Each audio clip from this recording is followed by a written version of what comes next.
Адистердин божомолу боюнча ноябрь-декабрь айларында COVID-19 экинчи толкуну болушу ыктымал. Бул туурасында саламаттык сактоо министринин орун басары Мадамин Каратаев брифинг учурунда билдирди. Ал коронавирустан айыккан адам кайрадан ооруп калбашына эч ким кепилдик бере албай турганын белгилеп, санитардык нормаларды сактап жүрүүгө чакырды. Кепилдик бере албайт, мына экинчи толкуну болот же дагы оорубайт деген. Ошондуктан мен мүмкүнчүлүктөн пайдаланып дагы айтып коеюн.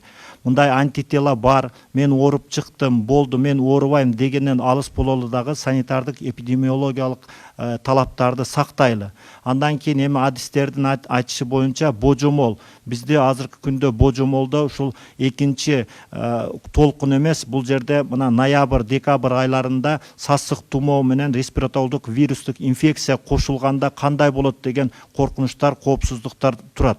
Бирок бул боюнча бизде менимче медицина кызматкерлери, медициналык кызмат бүгүнкү максималдуу түрдө даярдык бар. Ошондой эле мурдагы Ганси базасындагы Семетей обсервациясы 1000ден ашык орун COVID-19 жана пневмонияга чалдыккандарды дарылоого ылайыкташтырылып даярдалып жатканын кошумчалады. Мындан сырткары учурда жугуштуу илдеттер ооруканасы менен номер 6 шаардык оорукана кабыл алууда. Башка медициналык мекемелер кайрадан өзүнүн профили боюнча бейтаптарга жардам берүүгө өтүп жатканын белгиледи.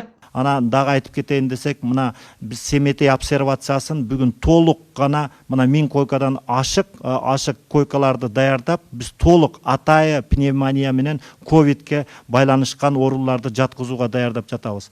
Андан кийин башка оорулар боюнча мына эң негизгиси бул жерде республикалык клиникалык жугуштуу оорулар ооруканасы менен 6 оорукана бүгүнкү күндө кабыл ала баштайт. Бул пневмония менен ковид менен калган ооруканалар өзүңүздөр билесиз, кичине оорулуулардын да саны азайды. Кудайга шүгүр өлүмдүн көрсөткүчтөрүн да азайтып атабыз. Эми ал Кудай сактасын ал боюнча. Ошондуктан башка ооруканалар өзүнүн профили боюнча жардам берүүгө даяр. Буга чейин 3 протоколдо COVID-19 дарылоо боюнча айтылса, 4 версияда пневмония жана аны күчөп кеткен учурларын сакайтуу боюнча көрсөтүлдү. Кыргызстанда коронавирусту дарылоо боюнча 4 протокол мурдагылардан эмнеси менен айырмаланарын Каратаев айтып берди.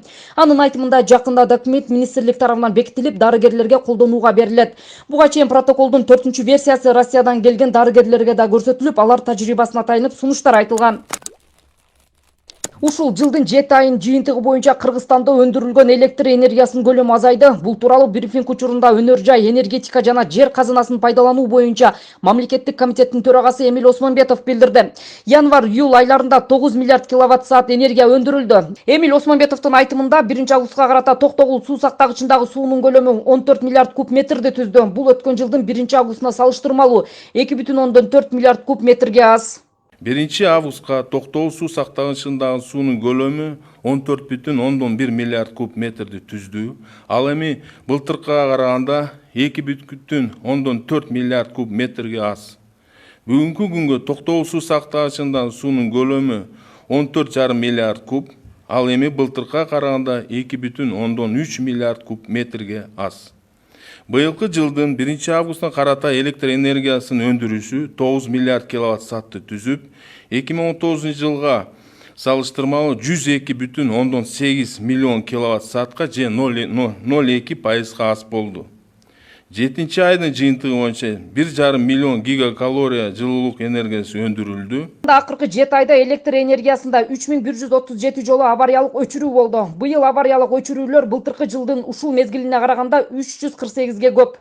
7 айда жалпы электр компаниялар боюнча жабдууларды иштетүүдө 3137 авария бузуулар болгон. Жана өткөн жылга салыштырмалуу авария өчүрүүлөрдүн жалпы саны 348ге көбөйдү. Мындай сандагы авария бузуулардын негизги себеби жабдуулардын эскиргени болуп эсептелинет жана аба ырайы байланыштуу болду. 1-августта карата 69 от казандарды капиталдык оңдоо жумуштарды аткаруу пландалган.